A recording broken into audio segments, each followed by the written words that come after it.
Ako po si Nasir Sabtal na ano, taga Tipo-Tipo, dating Abu Sayyaf. Na nung nakapasok ako sa Abu Sayyaf na 13 years old pa lang ako noon. Medyo matagal-tagal na ako doon at marami-dami din ako na ano na bakbakan doon sa ano.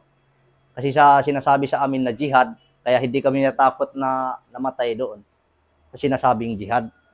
Pero nung nagkapamilya na po ako, doon na po nagsimula yung naisipan ko na magbalik loob sa gobyerno at naisipan ko na rin na ano at yung mga taong nakangiti sa amin dati na parang ayaw na tumingin sa amin at naisipan ko rin na yung ginawa namin na talagang mali talaga yun.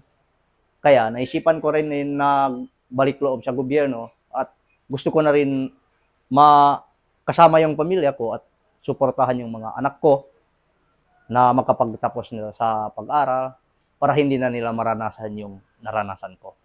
Yun lang po. Maraming salamat po.